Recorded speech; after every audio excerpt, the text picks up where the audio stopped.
नमस्कार मित्रांनो, मराठी बोली या चॅनलमध्ये तुम्हा सगळ्यांचं स्वागत आहे. तर आज आनंदी या मालिकेचा आजचा भाग खूपच धमाकेदार आणि जबरदस्तच झालेला आहे. कारण आजच्या भागामध्ये मोठा ट्विस्ट मालिकेत आलेला आपल्याला बघायला मिळणार आहे. हळदीच्या कार्यक्रमात आता शलाका आणि विद्याधरने मालक साहेबांना हरवण्यासाठी आणि आनंदीची शिकार करण्यासाठी एक नाही, दोन नाही, तर 4 डाव मालक साहेबांवरती टाकलेले आपल्याला बघायला मिळणार आहे. तर मित्रांनो, आजचा भाग खरंच खूप छान असणार आहे. त्यामुळे हा भाग शेवटपर्यंत तुम्ही नक्कीच बघा आणि आजचा भाग कसा झालाय हे कमेंटमध्ये नक्कीच कळवा. तर आजच्या भागामध्ये सुरुवातीला इथे आता आनंदी कारखान्याच्या बाहेर गेटजवळ आरतीताईची वाट बघत असते. तेव्हा मात्र आरतीताईला यायला उशीर होतो. त्याच वेळेस आनंदी मनाशीच म्हणू लागते, आरतीताई अजून कशी आली नाही? किती वेळ वाट बघायची? खूप उशीर झालाय ना, आता पार अंधार पडलाय, किती वेळ होईल घरी जायला? त्याच वेळेस आरतीताई येते. आनंदी आनंदी अगं सॉरी हा, जरा मला यायला उशीर झाला गं, पण काय करू आनंदी, कामच इतकं होतं कारखान्यात, कामाच्या नादात वेळेकडं लक्षच राहिलं नाही आणि मग उशीर झाला. सॉरी या, तुला माझी खूप वाट बघावं लागली ना? त्यावर आनंदी म्हणू लागते, जाऊ दे आरतीताई, अगं कारखान्याचं काम महत्त्वाचं आहे की नाही, ते पूर्ण होणं आपल्यासाठी खूप महत्त्वाचं आहे, ते झालं ना? त्यावर लगेच आरती म्हणू लागते, आनंदी अगं झालं नाही, आनंदाची बातमी आहे. अगं आजच आपलं जे पॅलेस डील फायनल झालं होतं ना, त्याचा माल पूर्ण झाला आहे आणि आजच लगेच पॅलेस डीलसाठी आपल्या कारखान्यातनं डिलिव्हरी होणार बी आहे. काम लय वेगाने चाललंय आणि लवकरच आपलं टार्गेट पूर्ण होणार. तेव्हा लगेच आनंदी म्हणू लागते, व्हायलाच पाहिजे आरतीताई, उगच आता हे लग्नाचं काहूर निघालंय, या लग्नामुळे कारखान्याच्या कामावरती फटका बसता कामा नये. काम कसं वेळेत व्हायला पाहिजे. हे बघ, आपण जरी लग्न असलं ना, तरी कामात लक्ष मन लावूनच करायचं आणि सगळं काम वेळेवरतीच पूर्ण करायचं. तेव्हा आरती म्हणू लागते, वा गं बाई, अगदी मालक साहेबांसारखंच बोलायली तू, असं वाटायलंय गावाची छोटी मालकीनच जणू. त्यावर आनंदी म्हणू लागते, आरतीताई अगं मालक साहेबांनी आपल्यासाठी एवढं समज केलं, मग आपण त्यांच्यासाठी करायला नको का, होय की नाही? त्यावर आरतीताई म्हणू लागते, होणार, सगळं काही चांगलं होणार. आता आपल्याबरोबर देवी आईचे आशीर्वाद आहे ना, मग सगळं चांगलं होणार आणि आनंदी तुझं लगीन बी चांगलंच होणार. त्याच वेळेस आनंदी म्हणू लागते, आरतीताई आता देवी आईचं नाव काढलंच आहे, तर जाता जाता देवी आईच्या मंदिरात जायचं, देवी आईचा आशीर्वाद घेऊ, म्हणजे कसं सगळं काही सुरळीत पार पडेल. तेव्हा आरती म्हणू लागते, चालेल की, हरकतच नाही, चल आपण लगेच निघूया. आरती आणि आनंदी एक रिक्षा थांबवतात आणि लगेच रिक्षेत बसून देवी आईच्या मंदिराकडे निघालेले असतात. आता मात्र रस्त्याने रिक्षा चाललेली असतानाच आरती आणि आनंदीच्या गप्पा सुरू असतात.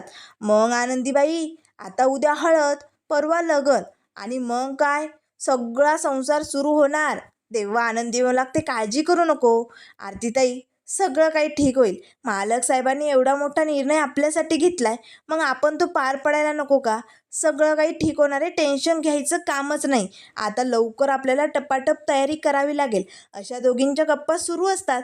त्याच वेळेस आता मात्र लगेच रिक्षेच्या पाठोपाठ 4 ते 5 काळ्या गाड्या आलेल्या असतात. आता या सगळ्या गाड्या रिक्षेच्या मागे पुढे आता चहू बाजूने येऊन रिक्षेला गरका घालू लागतात. आता रिक्षा चालू असते, या बाजूने गाड्याही चालूच असतात. त्याच वेळेस आता या गाड्यांचा आवाज ऐकताच आनंदी म्हणू लागते, आरतीताई अगं कसला आवाज येतोय, एवढा आवाज कसला आहे आरतीताई, सांग ना. तेव्हा आरती घाबरते, आनंदी अगं काळ्या रंगाच्या 5 गाड्या आहे, मागून 2, बाजूने 2, पुढे, आता काय करायचं आनंदी? अगं मला खूप भीती वाटायली गं, कोण असेल या गाड्यांमध्ये, काही दिसत नाही आहे गं. त्यावर लगेच आनंदी म्हणू लागते, विद्याधरने तर पाठवली नसतील ना आपल्या मागावर माणसं, कोण असेल गं? आता दोघी खूप घाबरलेले असतात. आता जर ही माणसं विद्याधरची असेल तर काय करायचं, असा प्रश्न दोघींना पडलेला असतो. तेव्हा लगेच आरती म्हणू लागते, आनंदी जीव लय घाबरावायलाय गं, तू विद्याधर काही करणार तर नाही ना? आनंदी मला लय भीती वाटायली. तेव्हा आनंदी म्हणू लागते, ताई तू घाबरू नको, तू मोबाईल काढ आणि शिर्के साहेबांना लवकर फोन लाव, लाव पटकन फोन. आता लगेच इथे आरतीताई आपल्या पर्समध्ये फोन बघू लागते, पण मोबाईल तिच्या पर्समध्ये नसतो. तेव्हा ती आनंदीला म्हणू लागते, आनंदी मोबाईल तुझ्या पर्समध्ये का बघ बरं. पण आता मोबाईल आबांकडे राहिलेला असतो. आता मात्र आनंदी घाबरते, नाही ना, मोबाईल तर आबांकडे आरतीताई, आता काय करायचं? आता कसं या संकटाला सामोरं जायचं असे असंख्य प्रश्न दोघींसमोर उभे राहिलेले असतात. त्याच वेळेस आरतीताई आता ते रिक्षेवाले जे काका असतात ना, त्यांना म्हणू लागते, काका जरा फास्ट गाडी पळवा ना, हे लोक थांबले तर. नाही नाही, नको नको, तुम्ही लवकर चालवा, लवकरात लवकर घ्या. आता रिक्षा जोरात चाललेली असते. त्याच वेगाने रिक्षाच्या बाजूने मागे पुढे त्या गाड्याही सुरूच असतात. आता आरती आनंदी खूपच घाबरून गेलेले असतात. त्याच वेळेस आता देवीआईच्या मंदिरात जवळ येताच रिक्षा थबकते. सगळ्या गाड्याही थांबलेल्या असतात. आता मात्र लगेच आरती म्हणू लागते, काय झालं दादा? त्यावर रिक्षेवाले ड्रायव्हर म्हणू लागतात, ताई तुम्हाला देवीआईच्या मंदिरात जायचं ना, मंदिर आलं बघा, उतरा आता. त्या क्षणाला त्या गाडीतनं लगेच बॉडीगार्ड उतरतात आणि चहूबाजूच्या रिक्षेने गोल घिरटा घालून उभी राहतात. आता आरती आणि आनंदी घाबरतात. ही विद्याधरचीच माणसे असं त्यांना वाटू लागतं. पण नाही, ही माणसं तर युगंधर मालकांची असतात. त्याच वेळेस आता आरती म्हणू लागते, जाऊ द्या, आम्हाला जाऊ द्या, आम्हाला सोडा. तेव्हा लगेच आता ते बॉडीगार्ड म्हणू लागतात, ताई घाबरू नका, आम्हाला मालक साहेबांनी पाठवलंय तुमच्या सुरक्षिततेसाठी. आता मात्र मालक साहेबांचं नाव घेताच अगदी आरती आणि आनंदीच्या जीवात जीव आलेला असतो. मालक साहेबांनी आपल्यासाठी ही माणसं पाठवलीत. त्याच वेळेस आता लगेच तो बॉडीगार्ड म्हणू लागतो, हो ताई, मालक साहेबांनी तुमची जबाबदारी आमच्यावर सोपवली. तुमच्या केसाला बी धक्का लागणार नाही, काळजी करू नका. तुम्ही उतरा आणि जा, दर्शन घेऊन या, आम्ही इकडेच थांबतो. आता लगेच आरती आणि आनंदी रिक्षेतनं उतरतात आणि देवीआईकडे निघालेले असतात. त्याच वेळेस आनंदी म्हणू लागते, मालक साहेबांनी किती काय काय केले ना आपल्यासाठी आरतीताई. आरती लगेच त्या बॉडीगार्डला म्हणू लागते, धन्यवाद दादा, तुमचे लय उपकार झाले. मालक साहेबांना बी सांगा, खरंच त्यांचे बी आमच्यावर लय उपकार आहेत. त्यावर लगेच आरती आणि आनंदी देवदर्शनासाठी निघून जातात. तर इकडे आता दुसऱ्या दिवसाची सकाळ झालेली असते. तर आज असतो आनंदीच्या हळदीचा दिवस, त्यामुळे सगळी लगबग सुरूच असते. तर इकडे आता शिर्के साहेब फोनवरती बोलत असतात, हे बघा, आनंदीच्या घराबाहेर आजूबाजूला सगळीकडे पहारा द्यायचा. आपले बॉडीगार्ड कामाला लावलेत ना. त्यावर लगेच आता फोनवरती बॉडीगार्ड आता शिर्केंना म्हणू लागतो, काळजी करू नका, आम्ही समधे हाव तिकडे. आनंदीच्या घराकडे तो विद्याधर फिरकणार बी नाही, याची काळजी आम्ही नक्कीच घेऊ. त्याच वेळेस मालक साहेब येतात. शिर्के, काय झालं? आपले ब्राउन्सर पोचले ना तिकडे? त्यावर लगेच शिर्के म्हणू लागतात, मालक साहेब तुम्ही टेन्शन घेऊच नका, आपले बॉडीगार्ड अगदी कालपासूनच चोख कामाला लागलेत. आनंदी आणि आनंदीच्या घरच्यांची सगळ्यांची जबाबदारी त्यांनी घेतली. आता आनंदीच्या केसाला बी धक्का लागणार नाही. आजची हळद आणि उद्याचं लग्न समद काही पार पडणार. तेव्हा लगेच आता मालक साहेब म्हणू लागतात, व्हायलाच पाहिजे, वेळेप्रसंगी तुम्हाला काय करायचं हे चांगलंच माहिती आहे ना. तेव्हा शिर्के म्हणू लागतात, हो, वेळ आली तर तुम्ही सांगितलं ते हत्यार आम्ही नक्कीच वापरू. पण आता तो विद्याधर आनंदीच्या घराकडे वाईट नजरेने बघूसुद्धा शकत नाही असा बंदोबस्त झालाय. त्यावर मालक साहेब म्हणू लागतात, ते समजा ठीक आहे, पण शिर्के, आपल्या पॅलेस डीलच्या डिलिव्हरीचं काय झालं? नाही म्हणजे माल तयार झालाय ना? त्यावर शिर्के म्हणू लागतात, साहेब माल तयार झाला का काय विचारताय? गाडी भरायची ना, आज रातच्याला निघायची बी. आज पहिल्यांदी डिलिव्हरी त्यांच्याकडे जाणार. त्यावर लगेच आता मालक साहेब म्हणू लागतात, हे बघा शिर्के, आपली पहिली मालाची गाडी पॅलेस डीलकडे पोचणार आहे, पण माल कसा अगदी व्यवस्थित चांगला हवाय. तुम्ही प्रत्येक मालाचं खोकं चेक करून बघा बरं का, काही गल्लत होता कामा नये शिर्के. कसं आहे ना, माल त्या लोकांना आवडलाच पाहिजे आणि त्यांनी सांगितलेल्या वेळेत आपल्याला टार्गेट पूर्ण करायचं आहे, ही अचिव्हमेंट झालीच पाहिजे. तेव्हा लगेच शिर्के म्हणू लागतात, मालक साहेब तुम्ही काळजी करू नका, सगळे कामगार असे डबल जोमाने कामाला लागलेत. वेळेच्या आधी आपलं टार्गेट पूर्ण होणार. पण आता आपल्याला आनंदीच्या हळदीला बी जावं लागेल की नाही, त्यामुळे आता सगळेजण घाईत कामाला लागलेत. त्यामुळे मालक साहेब तुम्ही टेन्शन घेऊच नका, समजा काही ठीक होणार आहे. असे म्हणताच आता इथे संध्याकाळची वेळ झालेली असते. संध्याकाळची वेळ होताच आता आबाजादांच्या घरी मात्र हळदीच्या कार्यक्रमाची सगळी तयारी झालेली असते. आनंदी अगदी नवरीच्या वेशात हळदीची साडी घालून, हळदीचे दागिने घालून तयार झालेली असते. खरंच आनंदी खूप छान दिसत असते. आरची आता मेहंदीच्या कोणाने आनंदीच्या हातावरती मेहंदी काढत असते. मस्त सगळेजण तयार होऊन नटून थटून आता आनंदीच्या हळदीसाठी आलेले असतात. सगळेजण आता लगबगीने तयारीला लागलेले असतात. तेव्हा आबा म्हणू लागतात, ए पिंट्या, आरचे, आरते, चला पटापट बाहेर पाट वगैरे आणा, चला तयारीला लागा. तेव्हा वैशूताई म्हणू लागते, आबा अहो तुम्ही टेन्शन नका घेऊ, समधी तयारीच झाली. तेव्हा आबा म्हणू लागतात, वैशू अगं हायगाई करून चालणार नाही. आत्ता नवरदेवाकडचे लोक येतील उष्टी हळद घेऊन आणि मग आपण तयार असायला हवं की नाही, म्हणजे कसं पटकन हळदीचा कार्यक्रम सुरू होईल.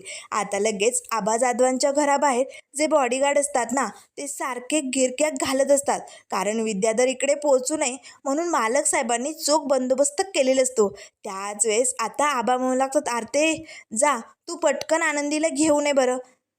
आरती लगेच पटकन आतमध्ये जाते. आता आनंदी उंबऱ्यातनं बाहेर पाऊल टाकणार, तेच आता तिचं पाऊल अडकणार, तेच आरतीताई तिला पकडते आणि तिला बाहेर घेऊन येते. आनंदी खरंच खूप छान दिसत असते. आनंदी आता हळद लावण्यासाठी पाटावरती बसते. तेव्हा लगेच आबा मात्र डोळे भरून आपल्या नातीकडे बघू लागतात. त्याच वेळेस शेजारच्या ज्या काकू असतात ना, त्या आबांना म्हणू लागतात, आबा अहो तुमची नात काय भारी दिसायली ना, तिला ना कुणाची दृष्ट नको लागायला. आबा मात्र आपल्या आनंदीकडे डोळे भरून बघत असतात.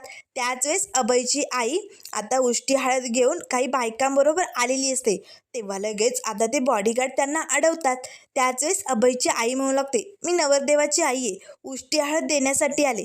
आता ते बॉडीगार्ड त्यांना आतमध्ये सोडतात. तेव्हा अभयची आई म्हणू लागते, आबा येऊ का मग. त्यावर आबा म्हणू लागतात, या अहो तुमचीच वाट बघत होतो. तेव्हा लगेच आता आरती म्हणू लागते, बसा ना काकू, मी तुमच्यासाठी सरबत वगैरे आणते. तेव्हा अभयची आई म्हणू लागते, नाही ग बाई, आज आमच्या घरी गोंधळ आहे. आत्ताच हळदीचा कार्यक्रम पार पडलाय, पण गोंधळाची तयारी करायची, त्यामुळे माझ्याकडे वेळ नाही आहे. तुम्ही ना पटापट हळद लावून घ्या. आता लगेच आबा म्हणू लागतात, ताई तुम्ही आलायत ना, मग सुरुवात तुमच्यापासूनच करूया. आता लगेच अभयची आई आनंदीजवळ येते. आता लगेच ती आनंदीकडे बघतच म्हणू लागते, आबा कसली भारी दिसायली ना आनंदी, एक नंबर भारी. आता ती पटकन आपल्या डोळ्याचं काजळ काढते आणि आनंदीच्या कानामागे लावते. खरंच आनंदी कुणाची दृष्ट नको लागायला, असे म्हणताच आनंदी गालातल्या गालात हसू लागते. अभयच्या आईने आता अभयची उष्टी हळद आनंदीला लावलेली असते. त्याच वेळेस अभयची आई सगळ्यांना म्हणू लागते, चला मला आता निघावं लागेल, माझ्याकडे वेळ नाही आहे, पण तुम्ही समधेजण आता आनंदीला हळद लावून घ्या आणि अगदी छान कार्यक्रम पार पाडा. असे म्हणत अभयची आई तिकडनं निघालेली असते. तर इकडे आता संध्याकाळची वेळ झाल्यामुळे मालक साहेबांच्या कारखान्यात ट्रक अगदी भरून तयार असतो. मालक साहेब तिकडे येतात. तेव्हा शिर्केंना म्हणू लागतात, शिर्के नाही म्हणजे मी सांगितल्याप्रमाणे समजा काही चेक करूनच भरलंय ना गाडीत. कसं आहे ना, काहीही चूक होता कामा नये. आपला पहिला ट्रक चाललाय त्यांच्याकडे आणि यात जर चूक झाली तर मोठा राडा होईल. त्यावर शिर्के म्हणू लागतात, मालक साहेब अहो अगदी आम्ही स्वतः जोखमीनं हा ट्रक चेक करून भरला गेलाय, त्यामुळे तुम्ही टेन्शन घेऊ नका. समधी कापडं अगदी छान आणि त्यांना आवडेल अशीच आहे. आपला माल कसला असतो तुम्हाला माहिती आहे ना मालक साहेब, काही विषयच नाही. तेव्हा मालक साहेब म्हणू लागतात, शिर्के नाही म्हणजे कसं एवढं मोठं डील भेटलंय ना, त्यात काही गडबड व्हायला नको म्हणून म्हटलो, दुसरं काहीच नाही. पण तुम्ही सतर्कतेने लक्ष राहू द्या. कसं आहे ना, पहिला ट्रक वेळेत आणि वेळेतच पोचला पाहिजे. पोचलं. तेव्हा शिर्के म्हणू लागतात, मालक साहेब तुम्ही टेन्शन घेऊ नका, समजा काही ठीक होणार आहे. बरं चला आता ट्रक लोड झालाय, तुम्ही पटकन पूजा करून नारळ वाळवून घ्याल का. त्यावर मालक साहेब म्हणू लागतात, हो हो चालेल.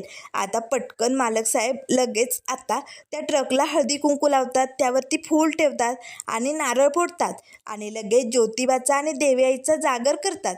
सगळेजण आता कामगार हात जोडून देवी आईचं आणि ज्योतिबाचं दर्शन घेतात. तर त्याच वेळेस मालक साहेब म्हणू लागतात, शिर्के आता कारखान्याचं काम तर झालं, पण पुढे तुम्हाला काय करायचं माहिती आहे ना. तेव्हा शिर्के म्हणू लागतात, चालेल. त्याच वेळेस आता मालक साहेब लगेच आरतीचं ताट त्या ट्रकवरनं ओवाळतात आणि मनाशीच म्हणू लागतात, समिधा आज आपलं मोठं डील पूर्ण होणार आहे. आज या डीलची सुरुवात झाली. आज पहिल्यांदी पॅलेस डीलवाल्यांकडे आपला माल पोचणार आहे. पण समिधा तुझं प्रेम, तुझा आशीर्वाद सगळं काही आमच्या पाठीशी राहू दे. बघ आपली अशीच प्रगती होत जाणार आणि तुझी प्रत्येक इच्छा हा युगंधर नक्कीच पूर्ण करणार. असं मालक साहेब आता मनाशीच आपल्या पत्नीशी बोलू लागतात. त्याच वेळेस शिर्के साहेब म्हणू लागतात, मालक साहेब मग आता ट्रक निघू द्यायचा ना. तेव्हा मालक साहेब म्हणू लागतात, चालेल की. पण शिर्के अहो इकडचं समजा झालंय, पण आनंदीच्या घरचं काय. नाही म्हणजे हळदीचा कार्यक्रम व्यवस्थित चालू आहे ना, सगळं काही ठीक आहे ना. त्यावर शिर्के म्हणू लागतात, मालक साहेब तुम्ही टेन्शन घेऊ नका. अहो आपले बॉडीगार्ड आहेत की तिकडे, तिकडे तो विद्याधर डोकून सुद्धा बघू शकत नाही. समजा काही ठीक आहे. तेव्हा मालक साहेब म्हणू लागतात, आणि पवार कुटुंबियांकडे तिकडे समजा काही ठीक आहे ना?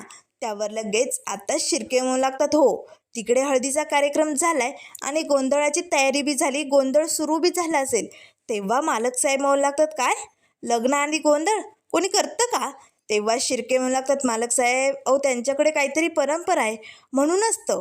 तर इकडे आता अभयच्या घरी गोंधळाचा कार्यक्रम सुरूच झालेला असतो. आता हे जागरण गोंधळ खूपच छान चालू असतं, सगळेजण त्यात रंगलेले असतात. पण इथेही आता विद्याधर आणि शलाकाने डाव टाकण्यासाठी काही माणसं पाठवलेली असतात. ती माणसं आता इकडे तिकडे बघू लागतात आणि मनाशीच म्हणू लागतात, चला विद्याधर सरांनी आणि शलाका मॅडमने सांगितल्याप्रमाणे आपल्याला कामाला सुरुवात करावी लागेल. तर इकडे आबांच्या घरी आबा आता आनंदीजवळ येतात आणि आनंदीला हळद लावू लागतात. आबांच्या डोळ्यात मात्र पाणी आलेलं असतं, कारण आज हळद आणि उद्या लग्न. आपली नात आपल्यापासून दूर जाणार याचं तर आबांना वाईट वाटणारच. आबांच्या डोळ्यात पाणी आलेलं असतं. आनंदी लगेच समजून घेते, आबा अहो काय झालंय, तुम्ही रडताय का? पण आबा एक नाही दोन नाही आपले डोळे पुसतात आणि बाजूला निघून जातात. हे पोरींनो चला पटपट आवरून घ्या. सगळेजण खूप आनंदात असतात. तर इकडे शलाका आणि विद्याधर मात्र डाव कसा टाकायचा याच्या तयारीला लागलेले असतात. तेव्हा शलाका म्हणू लागते, विद्याधर फक्त आजची रात आपल्या हातात आहे. जर त्या युगंधरला हरवायचं असेल ना, तर आजच आपल्याला डाव टाकणं गरजेचं आहे. जर आजची रात संपली आणि उद्या जर त्या आनंदीचं लगीन झालं तर आपण काय बी करू शकत नाही. तेव्हा विद्याधर म्हणू लागतो, होणार त्या युगंधरचा आणि त्या आनंदीचा गेम होणार. त्या युगंधरला हा विद्याधर हरवणार आणि त्या आनंदीची शिकार करणार. तेव्हा शलाका म्हणू लागते, कसं जमणार आहे ते तुला? काही ठरवलंय का? तेव्हा विद्याधर म्हणू लागतो, काम करणार, कारण आपली माणसं तशी कामाला लागली. एकदा का त्यांचा फोन आला की त्यांच्या अपडेटनुसार आपण इकडे प्लॅनिंगला सुरुवात करायची. त्या क्षणाला आता शलाकाचा फोन वाजू लागतो. आता शलाकाला चंदनचा फोन आलेला असतो. शलाका पटकन फोन उचलते. तेव्हा चंदन म्हणू लागतो, मॅडम कारखान्यातनं पॅलेस डीलसाठी पहिला ट्रक निघाला बरं का. त्याच वेळेस शलाका म्हणू लागते, काय वा चंदन, मस्त बातमी पोचवली. आता शलाका फोन बंद करते. त्याच वेळेस विद्याधर म्हणू लागतो, चला पहिला पत्ता पडला, आता गेम होणार. युगंधर तुझी वाट लावणार आणि त्या आनंदीची कार पक्की. आता दुसरा पत्ता टाकण्याची वेळ झाली, असे म्हणत आता शलाका आणि विद्याधर हसू लागतात. तर इकडे आता शिर्के साहेब आनंदीच्या घरी आलेले असतात. तेव्हा ते आबांना म्हणू लागतात, आबा हे घ्या, मालक साहेबांनी तुमच्यासाठी गिफ्ट पाठवलंय. तेव्हा लगेच आता आबा म्हणू लागतात, शिर्के साहेब अहो या समध्याची काय गरज होती, नको होतं हे हो. त्यावर शिर्के साहेब म्हणू लागतात, आबा तुम्ही जर याला नकार दिला तर मग मालक साहेब रागवतीला. तेव्हा लगेच आबा म्हणू लागतात, हसं होय, नाही नाही नाही मग घेतो की मी. त्याच वेळेस सगळेजण हसू लागतात. शिर्के साहेबही आनंदीला आता हळद लावतात आणि म्हणू लागतात, पोरी लय गोड दिसायली बरं का, एकदम भारी, सगळं नियोजन अगदी व्यवस्थित आहे ना. त्याच वेळेस आता इकडे मालक साहेबांचा जो ट्रक निघालेला असतो ना, आता मात्र तो ट्रक आता शलाका आणि विद्याधरने रस्त्यातच अडवलेला असतो. आता लगेच खाली अशी खिळ्यांची फळी ठेवलेली असते. त्यावरनं ट्रक जाताच आता ट्रक पंक्चर होतो. लगेच आता ड्रायव्हर गाडी थांबवतो आणि गाडीतनं खाली उतरतो. अरे देवा, ट्रक तर पंक्चर झाला, आता काय करायचं? त्या क्षणाला आता पाठीमागनं कोणीतरी आलेलं असतो. तो ड्रायव्हर मात्र जोरात ओरडतो. तर इकडे आता शिर्के साहेब खूप आनंदात असतात. आनंदीच्या हळदीत आता तेही सामील होणार. तेच त्यांचा फोन वाजू लागतो. शिर्के साहेब पटकन फोन उचलतात. तेव्हा लगेच मालक साहेब म्हणू लागतात, शिर्के ताबडतोब निघा, आपल्या ट्रकवरती हल्ला झालाय, लवकरात लवकर बॉडीगार्डला घ्या आणि तिकडनं निघा, ट्रकपर्यंत पोहोचा, आपला माल सुरक्षित राहायला पाहिजे. तेव्हा शिर्के म्हणू लागतात, मालक साहेब मी जातो, पण बॉडीगार्डला नेण्याची काय गरज आहे, इकडे आनंदीच्या हळदीचा कार्यक्रम चालू आहे ना. त्यावर मालक साहेब म्हणू लागतात, शिर्के टेन्शन घेऊ नका, अहो हळदीचा लग्नाचा कार्यक्रम होतच राहणार, पण आपलं पॅलेस डीलचं टार्गेट महत्त्वाचं आहे, तुम्ही लवकर निघा. त्यावर लगेच शिर्के म्हणू लागतात, ठीक आहे मालक साहेब. त्याच वेळेस फोन बंद होताच आबा विचारू लागतात, काय झालं शिर्के साहेब? तेव्हा शिर्के म्हणू लागतात, आबा एक प्रॉब्लेम झाला आहे. नाही म्हणजे मालक साहेबांचा फोन आला होता, तातडीने आम्हाला निघावं लागेल, पण मी या बॉडीगार्डला घेऊन जातो आहे, तोपर्यंत तुम्ही सांभाळून घ्याल ना, आम्ही लवकर येतो. तेव्हा आबा म्हणू लागतात, त्यांना घेऊन जाण्याची गरज आहे का? तेव्हा शिर्के म्हणू लागतात, मालक साहेबांनी निरोप धाडलाय म्हटल्यानंतर काम तसं जोखमीचंच असेल ना, आम्ही लगेच येतो ताबडतोब, तुम्ही टेन्शन घेऊ नका. त्याच वेळेस आता गावातील लोक म्हणू लागतात, आबा अहो काळजी करू नका, आम्ही समधे हाव तिकडे, तो विद्याधर काही करू शकत नाही.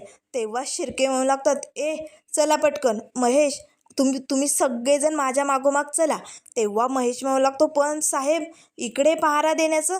त्यावर लगेच शिर्के साहेब म्हणू लागतात, मालक साहेबांचा निरोप होता, इकडे गावकरी सांभाळून घेतील, आपण लवकर येऊया. शिर्के साहेब आता बॉडीगार्डला घेऊन ट्रकच्या दिशेने निघालेले असतात. तर आता चंदन लगेच पुन्हा शलाकाला फोन करतो आणि म्हणू लागतो, मॅडम आनंदीच्या घरासमोरचे बॉडीगार्ड गेले, तुमचं काम झालं बरं का. त्याच वेळेस आता फोनवरचं हे बोलणं ऐकताच विद्याधर खूपच खुश होतो. वा, चला आता माझा रस्ता मोकळा, आनंदीची शिकार करण्यासाठी मला आता कोण बी अडवू शकत नाही, असे म्हणताच विद्याधर असं आता आपला हात समोर करतो. अख्खा नाग आहे मी नाग, आता बघ आनंदी तुला कसं उद्ध्वस्त करतो आणि युगंधर तुला हरवणार, आता हा युद्धाधर तुला हरवणार, असे म्हणतात शलाकालाही खुश झालेली असते. तर इकडे शलाका लगेच आता अभयच्या घरी जी माणसं पाठवलेली असतात ना, त्यांना कॉल करते आणि लगेचच्या लगेच कामाला लागा. आता लगेच ती माणसं अभयजवळ येतात आणि अभयला म्हणू लागतात, अभय मोठा गोंधळ झालाय रे, लय मोठा प्रॉब्लेम झालाय, अरे आनंदी आणि तिच्या घरच्यांनी आत्महत्या केली. आता हे ऐकताच अभयला, त्याच्या आईला, त्याच्या वडिलांना सगळ्यांना धक्का बसतो. काय, आनंदीच्या घरच्यांनी आत्महत्या केली, असं कसं शक्य आहे? आता लगेच अभय त्या माणसांबरोबर धावतच आनंदीच्या घराकडे निघालेलो असतो. आता रस्त्यात एक झाड असतं, त्या झाडेला आनंदीचा, आबांचा, सगळ्यांचे असे बाहुले लटकवलेले असतात त्यांच्या वेशामध्ये. आता अभयला दूरनं वाटतं की ही आनंदी, आबा सगळेजण आहेत. आता लगेच अभय पटकन त्या झाडाजवळ येतो आणि पटकन आनंदीच्या अशा पायांना हात लावतो. आनंदी अगं काय केलंस? त्याच वेळेस अभय म्हणू लागतो, खोटं, हा तर बावला आहे, मला फसवलं गेलंय, कोण आहात तुम्ही लोक? आता लगेच ते लोक पटकन अभयच्या तोंडाला रुमाल लावतात.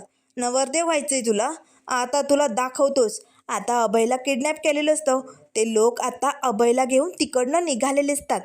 हाही डाव आता शलाका आणि विद्याधरने अभयला फसवून आनंदी, आबा आणि सगळ्यांचे पुतळे झाडाला लटकून आता अभयला बरोबर पळवलेलं असतं. आता इकडे ही न्यूजही शलाका आणि विद्याधरला भेटताच दोघांना खूप आनंद झालेला असतो. तर इकडे शिर्के साहेब आता बॉडीगार्डला घेऊन त्या ट्रकपर्यंत पोचलेले असतात. आता गाडीतनं उतरताच शिर्के आपल्या हातात बंदूक घेतात आणि त्या बॉडीगार्डला सांगू लागतात, हे बघा तुम्ही माझ्या मागणं चला, जर इकडे कोणी असेल तर ते आपल्यावरती वार करतील, पण आपल्याला सावध राहायचे आणि बरोबर त्यांच्यावरती वार करायचं. लक्षात येतं आहे ना? आता शिर्के लगेच ट्रकजवळ येतात आणि ट्रकमध्ये बघू लागतात तर माल अगदी व्यवस्थित असतो, म्हणजे काही टेन्शन घेण्याजोगं दिसत नाही. चला समोरनं जाऊ. आता लगेच शिर्के आणि ते बॉडीगार्ड ट्रकच्या समोरनं जातात. तर समोर ट्रकचा ड्रायव्हर रमेश असतो आणि त्याच्या सोबतीला एक माणूस. तेव्हा लगेच आता शिर्के म्हणू लागतात, रमेश तू, आणि इथे ट्रक का थांबवला, काय झालंय, आणि हा अनोळखी व्यक्ती कोण आहे? तू आमच्या ट्रकवरती हल्ला करतोय? तेव्हा तो व्यक्ती म्हणू लागतो, नाही हो साहेब, मी तर यांची मदत करत होतो, यांच्या गाडीचं टायर पंक्चर झालंय ना, म्हणून त्यांची मदत करत होतो, दुसरं काहीच नाही. तेव्हा शिर्के म्हणू लागतो, खोटं बोलायचं नाही, रमेश काय म्हणतोय हा? तेव्हा रमेश म्हणू लागतो, बरोबर बरोबर बोलतोय, तो माझी मदतच करत होता. त्यावर लगेच शिर्के म्हणू लागतो, पण मालक साहेब कुठे आहे? तेव्हा रमेश म्हणू लागतो, मालक साहेब ते माझ्याबरोबर कसे असतील?